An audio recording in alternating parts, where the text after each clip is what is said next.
the Mississippi Crop Situation Podcast featuring the Crop Doctors.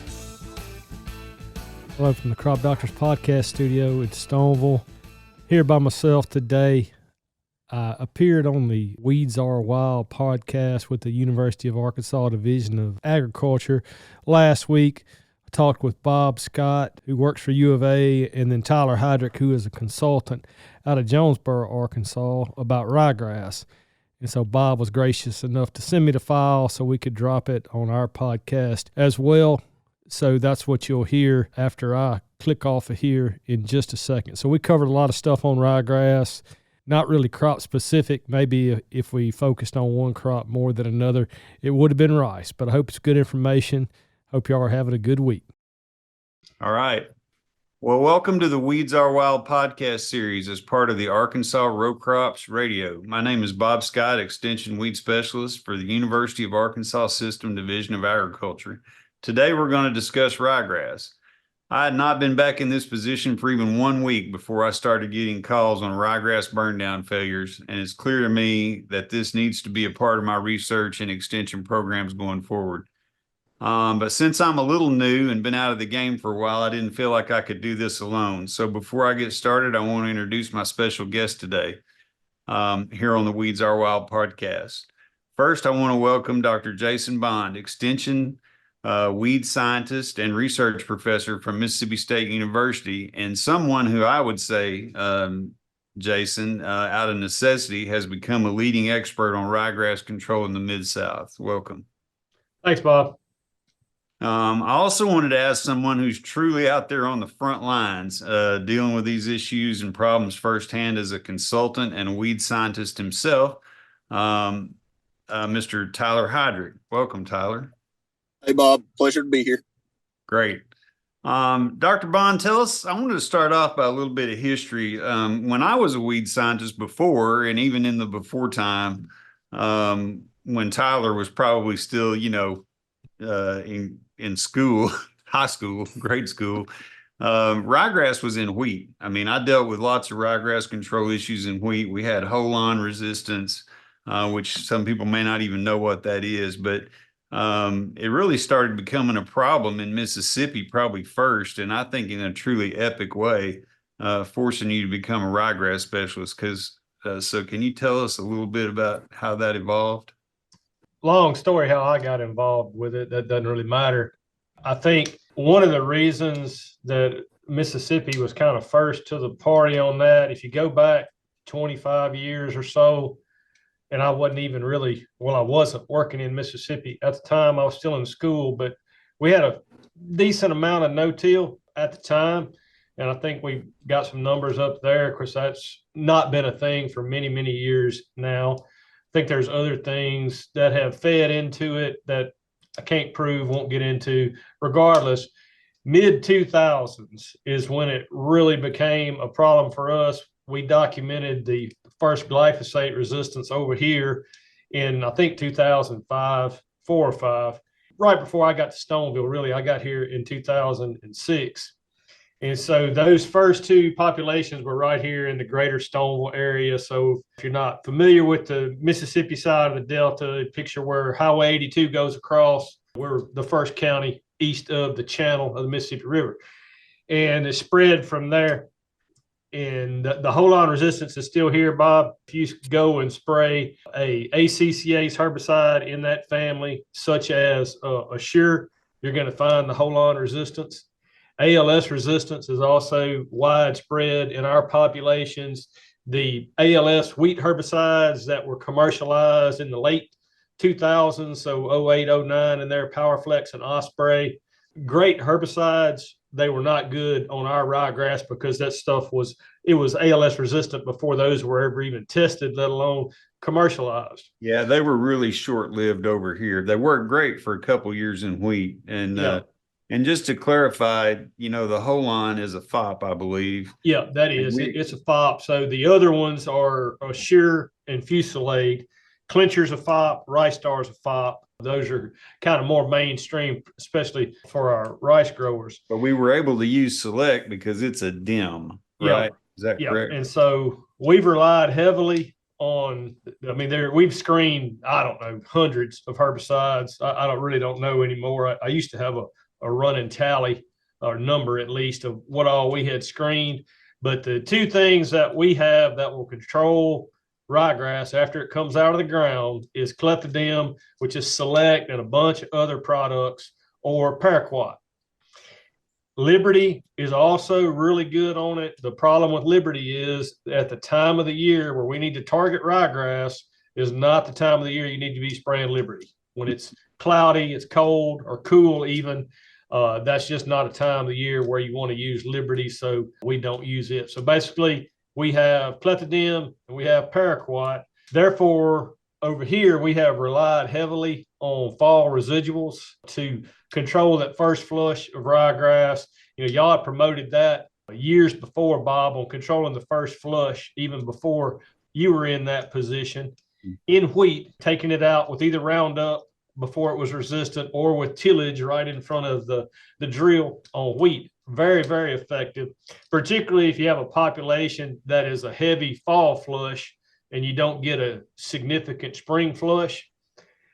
That's a really effective tool to combat it. So fall residuals and then clethodim and paraquat is what we have relied on. Unfortunately, we have several counties that have clethodim resistance now. Don't have any paraquat resistance in our state as of yet. They do have some in South Louisiana in the sugarcane area, and there's some in North Carolina as well.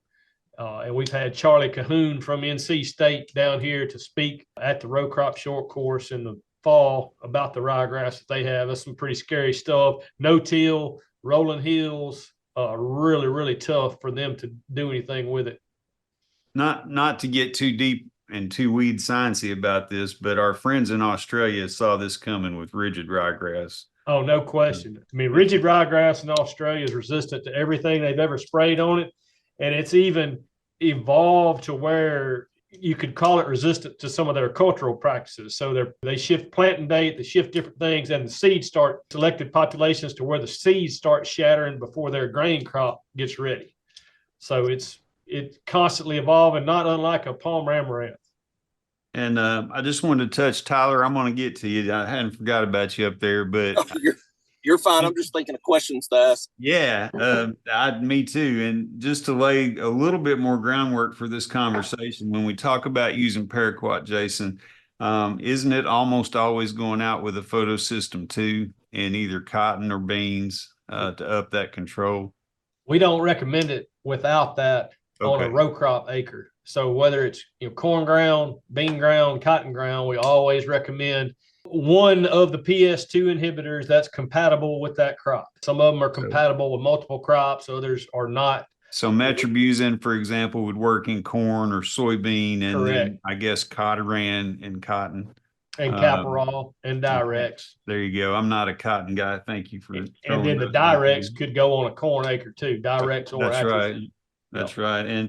And then one thing we'll get into in a minute, but we really don't have a PS2 to put on rice acres, and we'll talk about how that's getting into rice. Well, soon, right? So propanil, right? Propanil is a PS2 inhibitor, so you would think it would work to fill that gap. Actually, will not. For some reason, they won't mix.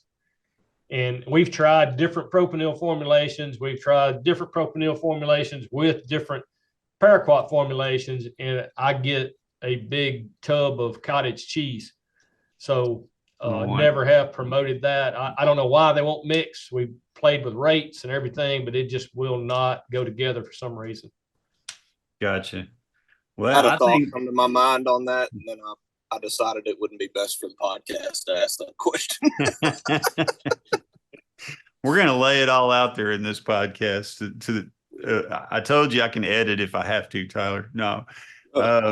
So Tyler, I think our growers in Arkansas south of I-40, and I'm not blaming Jason for this, although he crosses the bridge a lot down there, have been seeing the glyphosate resistant ryegrass for some time. But the problem, it seems like, is just steadily but slowly march north. And one thing we probably ought to talk about is the biology, Jason, of ryegrass before we get finished with this. But, Tyler, you're starting, Can you tell us a little bit about where you consult, and you're starting to see it in your part of the world as well, which is pretty far north now. So so I'm in Northeast Arkansas. I'm based out of Jonesboro, and I scout in Poinsett, Greene, Mississippi County, Mississippi and Poinsett being my biggest two, a little bit in Brigade County, and then I have a couple of guys in the Boot Hill, Missouri that I work for. But our ryegrass situation, I mean, we've watched it evolve, and one thing that I'm grateful for is that I did go to Mississippi State, and so I did get to see the ryegrass and, dug the first select resistant plants up in the field and took them back to be tested. So I kind of knew what I was getting into when I came back up here and started my business. And me and my dad we both consult, and we both tried to get ahead of the game. And so we were intellect on everything early, trying to keep it beat back, where a lot of guys were still wanting to go with Roundup, and they were getting, a 60% kill or something like that. Well, now we're to the point where we're getting maybe a 10% kill with Roundup, and there's still guys who are doing that, and it doesn't work. And then they end up, having to make 5 tillage trips, and that, getting to the biology of ryegrass, you've seen it when it comes out of the ground, it comes out with tillers on it. So it's already big, what we would consider a big weed. But as it grows, it gets robust, and it is hard to disc. It's hard to kill. Everything about that plant is hard. The root mass is unbelievably large, and it's a tough plant. And it's a very resilient plant. And that's why we're sitting here having to talk about why it's resistant to everything. Sure. So in our area, I like to think that we've done a pretty good job, and we're still behind. Last year was our first really big fall residual year. And I know we'll get on that in a minute, but the fall residuals did really well. And I feel like we're pushing that population down. The hard thing is there's so many seeds, and they're so easy to distribute across a field. As soon as a combine header hits it, I mean, you've got streets all the way through the field. And then ryegrass was the previous. And then where does that combine go next? Because that seed's going to ride to the next field. Yeah. So it's tough to keep under wraps, but one good thing about it, and correct me if I'm wrong here, but I think the life of that seed is a 2-year cycle. So if you can spend 2 good years of good residuals and early applications and doing everything right, you can really put a dent into the population. But the hard part is everybody says, well, I've got this 40-acre field or this 40-acre block of land, but 3 acres of that's probably the turn row, and they just want to spray the 37 acres. It's not that they're farming. Well, that 3 acres worth of turn rows is a big deal, because that's where it's coming from. So paying attention to that, spraying our turn rows has been something that we think's helped us. But I mean, here I am saying this, and you've dug ryegrass out of my field to be tested for select resistance. So I think we're there. I've seen several fields in Mississippi County in particular that I would say our control is less than adequate with select, and there's no doubt it's in Mississippi County. I mean, the ryegrass that I sent to y'all, dead plants next to live plants, looked exactly like it did when I was at Mississippi State. So it's questionable, to say the least. Yeah, and you did mention we are currently testing one or two populations for both select, and we're going to throw in paraquat resistance, Jason, just to, it's just as easy to test for 2 things as it is. Oh, sure. As it is. Bob, on that, so I've spoke to y'all's consultants and said this, what I'm about to say, and Tyler's right. I sent him to get the first clethodim resistance over here, and so he's seen it from day one. The problem with clethodim, and Tyler said this as well, that ryegrass is big when it comes out of the ground, right? So if you go and read the clethodim labels, and there's a lot of products, bunches of dozens. If you go and find ryegrass on those labels, the labeled application timing to target Italian ryegrass with clethodim is 2 to 6 inches. for us, more years than not, that happens sometime before the 1st of November. Now, if you have a fall residual, that's a different story. It's going to shift that later as that residual starts to break and new plants emerge. Point being, the majority of our clethodim applications go out way beyond the labeled application timing for clethodim. In addition to that, it's going out in January and February. It's either cold or it was cold a few days ago and it's warmed up, and it's either wet or it just dried up. And so you've got a big plant that's growing in poor growing conditions.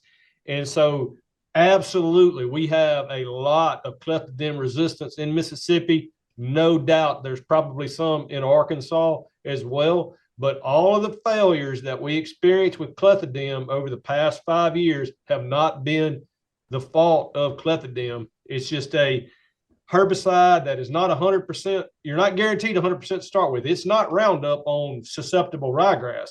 90% is about all you're going to get to start with if everything's perfect. And then you start clicking off those things that are not perfect, and 90 turns into 60 pretty quick, and 60 looks really bad from the highway. I think that's a really good point, Jason. I'd love to tell you that I've seen a single application of clethodim go out at the perfect timing, because I don't think I have ever. And I don't think I've recommended it at a perfect timing either. Well, it's near impossible too. It's a catch-22, Tyler. You cannot. It's set up to fail when we start. So I got a call from Jason Norsworthy. He and Tom Barber could not be on the call with us today, which is good because they'd probably take up all the time talking. So we got the thing to ourselves. But I already got a call from Jason, and he's like, you're back in an extension role. He said, you need to get out and do some extension work and talk about ryegrass and these timings. And I really think that's where we are. We need a grassroots program to talk about what Dr. Bond just said. When is that optimum timing? Is it going to work? Is it not going to work? Tyler, I'm really glad you brought up the biology aspects of ryegrass. It is not pigweed. Pigweed lasts 7 to 10 years. You cannot clean up a field because every time you disc it, you're pulling up more pigweed seed. And, lots of research has been done trying to figure out ways around that. But 7-8 years is a long time to keep a field clean. That's why we have a hard time eliminating pigweed. We do have success eliminating ryegrass if we can keep those edges clean and those turn rows. And that's an important biological difference between those two weeds, because I think I saw a study, Jason, and you correct me if I'm wrong, it was an Oliver study. Something like 98% of that seed germinates the following year.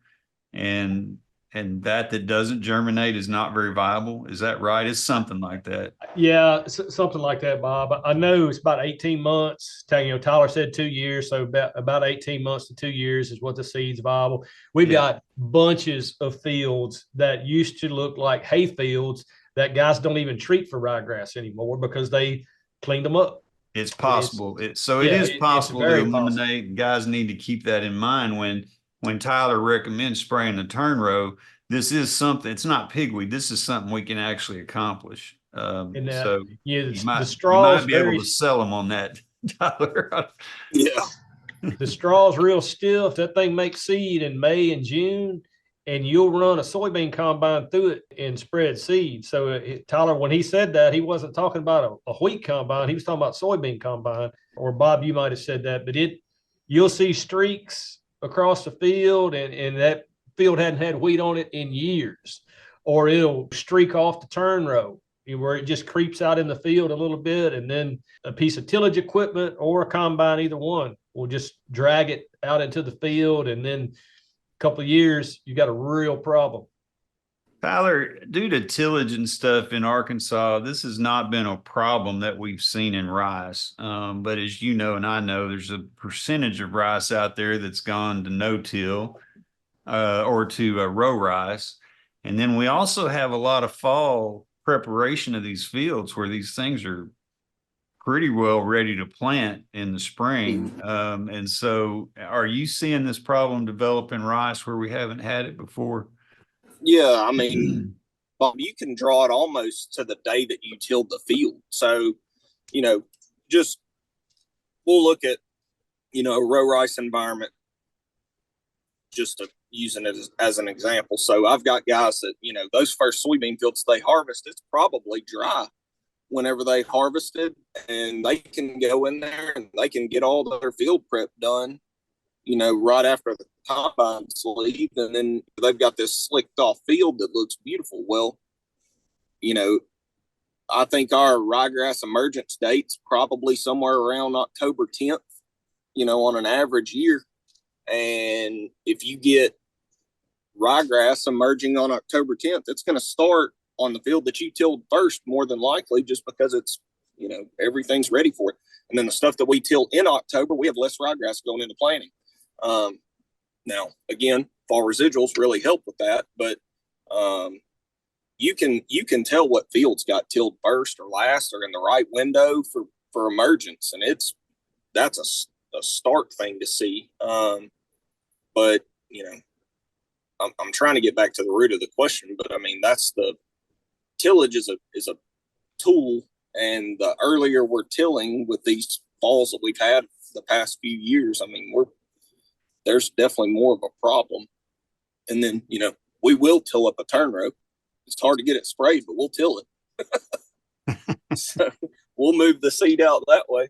Well, I know I can't tell you how many times in my career I probably told guys, hey, that ryegrass won't be there, because I mainly covered rice, and I'd be like, the flood will kill it. It probably won't make seed, but if it's thick enough, it can be a problem getting a stand of rice. There's studies out there that it's allelopathic.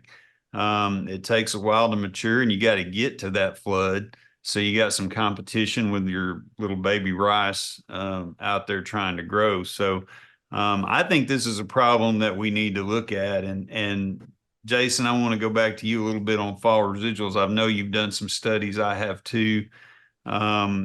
We have some plant back problems with the group 15s. My biggest problem with them is it's all over the board. Sometimes I put one in and I have no problem planting rice back to it. Other times I put it in and we're borderline on tolerance, or we actually see stand loss that I can attribute to injury from them. So we don't have a good recommendation for those. I know we've had some luck with command in the fall. So can you comment a little bit about that? I'm listening closely, because I do plan on having a program this fall where we spray a bunch of stuff for ryegrass in the fall and plant back into it next year. So our primary treatments, or our biggest volume treatments that have gone out in the fall for ryegrass, have been metolachlor. So dual, a lot of that goes out as boundary, on bean ground and corn ground. Zidua has been really, really good for us. And then there's some other ones that either are not labeled for that timing or don't perform quite as well. Clomazone, which is command, and other things, is the only product that you can legally use in the fall and safely plant rice in the spring.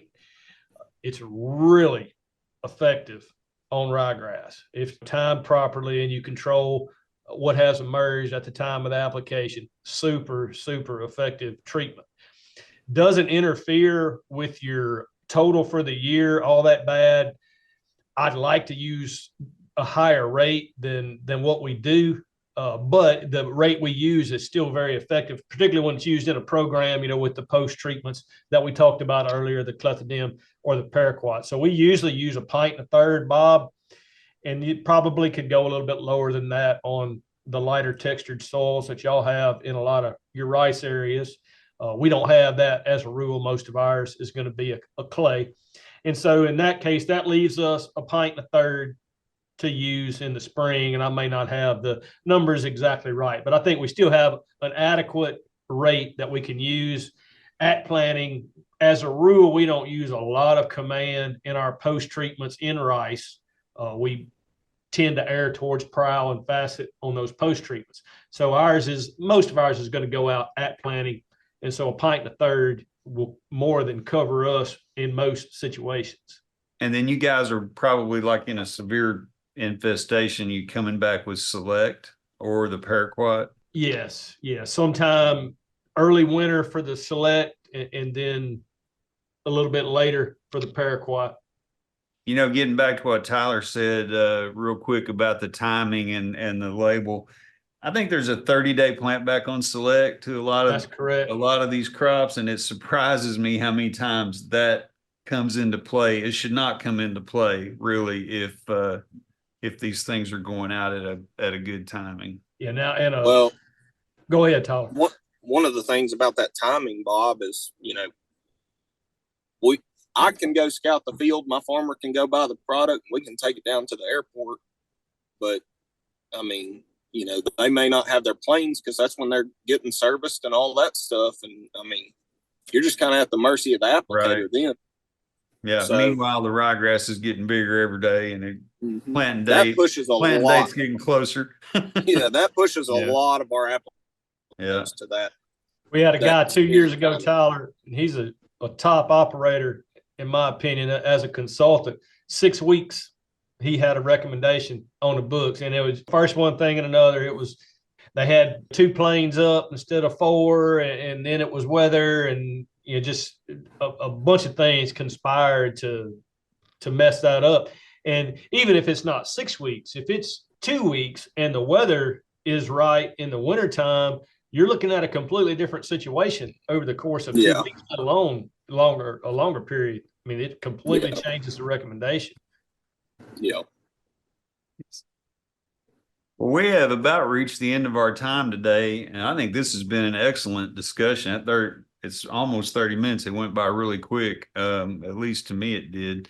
Any final thoughts from either of y'all? Anything that we've left out? Tyler, I'm sure I'll be reaching out to you because we're working together on these samples, but also as we develop protocols. And Jason, you too, for that matter, because again, you have the experience. So one last thing, Bob, on prairie ground. So the stuff that's not flat, whatever y'all call that fall residual is not for every acre. And I say this because I did not qualify my recommendations or suggestions for many years. And I've tried to, I guess, correct my sins in the past few years. There's not a fall residual that you can put out and control ryegrass and leave the broadleaves to hold the world together, so to speak, to keep the soil from washing, and vice versa. I can't control the broadleaves and leave the grass. It's going to work on some things for a little while and other things for a long time. So don't spray the whole world with fall residual. Try to target it particularly on more erodible soils to where that's needed. And I think in rice, that's going to be for y'all on the prairie ground. That's a good point. Yeah, I mean, one last thing that I wanted to add is just some things that I've tried and things that I'm looking forward to trying. And maybe y'all would have some input on, but I've used extremely high rates of clincher to try to beat ryegrass. That doesn't work. Nope. Looking in a rice situation. And when I say extremely high, I mean extremely high rates. That didn't work. Rice starts the same way. Like we said earlier, Holon is a fop. Those are both fops. It doesn't work. Don't try it. Don't waste the money. It's expensive as crap to do that, and it does not work. I've also one of the things I'm looking at next year to do is we get a really, really good ryegrass control on our wheat with Zidua and metribuzin. And so, maybe on a field that I know is locked into soybeans going into planting, looking at that February timing, maybe going ahead and putting some Zidua and metribuzin in there to really keep that ryegrass under control, because we will get spring flushes, and those spring flushes are really what caused me a lot of hours spent looking at ryegrass fields. So that's one of the places I'm looking right now, is if I can get that good of control with Zidua and metribuzin in my wheat, maybe looking at it in February. That's great. Well, it's good to have things to work on as a weed scientist, but I wish it was something besides weed resistance, Jason. That seems to be like the focus of everything we do these days. All I've ever done, Bob. Well, I'm about there with you, brother. You're a lot younger than me. We overlap, but we were working on it before you came along. We're still working on it. And some of those things like the Holon resistant ryegrass, you think that's a thing of the past, but the ryegrass genes are still out there. They hadn't forgot. We changed those populations. So well, with that, we'll go ahead and conclude this episode of Weeds Are Wild. I want to thank everyone for joining us on the Weeds Are Wild podcast series on Arkansas Row Crops Radio. And I want to thank both Tyler and Jason for being our guests today. We appreciate y'all being here. Hey, thanks for having us, Bob. Thanks, Bo. All right.